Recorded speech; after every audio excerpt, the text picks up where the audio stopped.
collection called Matter, No Matter, which was published about a year ago by Paper Kite Press in Pennsylvania. The first poem in the collection is called Matter, and the last poem is called No Matter. So the title of the whole collection seemed like a natural, although it's not quite as random as that seems. But I am going to read the first poem and the last poem, and a couple of poems in between, without much commentary, I don't think. Matter. Stones. When the letters are stones, dragged, placed, abandoned. Snow. When the letters are snow, packed, curved, left. Yellow chalk. When the letters are yellow chalk, up on the blackboard. Green grass. When the letters are green grass, woven, placed in shade. Bat. When it brushes arm hair in the cave's deepest black. Gash. When the glass slivers bubble up from a trench of blood. The subject is I understood. On the cutting edge of grammar, so much more personal than the you obsolete version. It's the hip way to tell it all, definitely global, most assuredly new millennium. And the story is this. Came home late from work again, sat on the patio with grill and gin, found no help there. Laid the gun's barrel along the tongue, pulled the trigger, felt once more the blast, but no change. Figured out finally what had happened to. The next poem is a prose poem that came out of a once and only but very vivid dream. Of the word kind. When they discovered the pit and had excavated far enough to uncover the first several remains, there followed a strange, protracted period of time during which the 5 explorers seemed virtually paralyzed by fear, stupefaction, and titillation. Under seared and obviously aged ground cover, the soil itself was oddly dark, moist, and rich for such an arid environment. This alone was extremely puzzling, though that particular mystery faded rapidly in the blinding light of the subsequent discoveries. The first identifiable items were badly soiled and tattered pages with printed words in at least half a dozen different languages, along with patches of cloth and leather attached to splinters of bone. Upon closer examination, these materials were seen to be pieces of bindings and covers from books.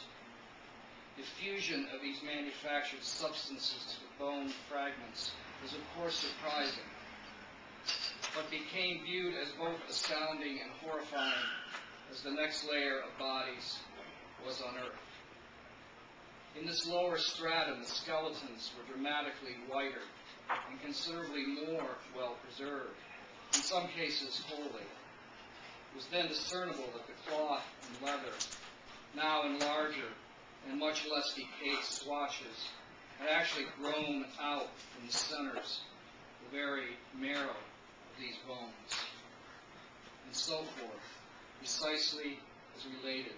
The deeper the level, the more complete and consequently more grotesque the corpses, until at nearly 30 feet, they struck an arm entirely fleshed, yet as if winged with a fully printed page, a limb which began to twitch, then jerk, then rise toward the whole of light above them all.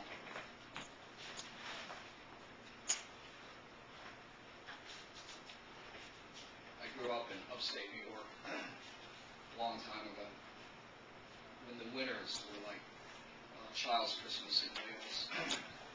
This is entitled Snow. Was there a time before the wind, the whiteness, the cold?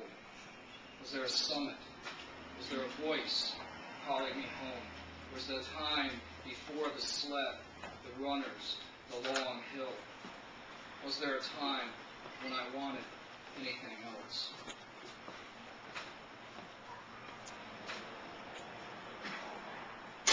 I think I'll read just a few poems now from the very end of the collection.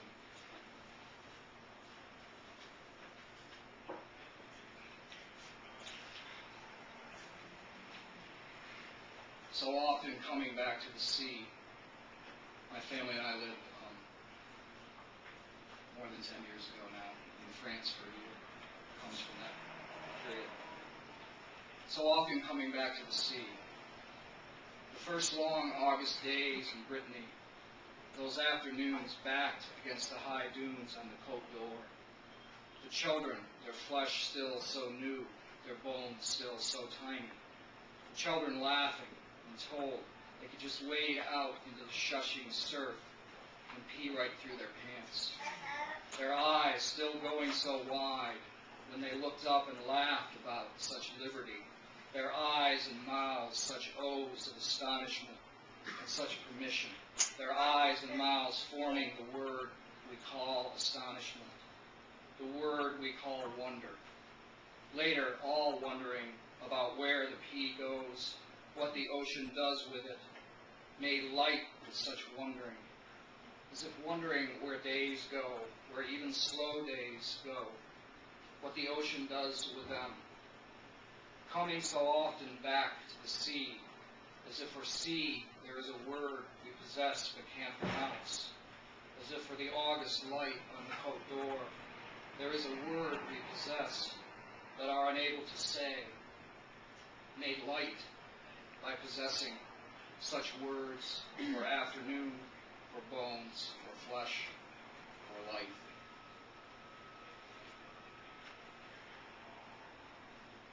The last two poems in the collection. Wedding.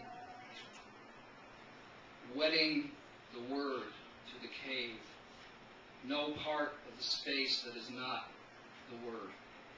The cave, after all, is the space. The word, after all others, is all the space that is the cave. And finally, from this collection, no matter. Is this right, then? We put all our ducks in a row, all our ducks of the underword, all made of quarks, which are or are not matter, but certainly are not meaning, though the ducks mean. As we line the ducks up, they make a surface of water. Surface and water that are not, do not matter, but do mean. The matter then cannot mean. The meaning is nothing, but we keep on lining up the ducks. Beneath the surface of water is depth. The more ducks, the more depth, and dark, and murk, all of which is no matter, not matter, but is dark, murk, and deep, story layered upon story, stories without matter, but with meaning.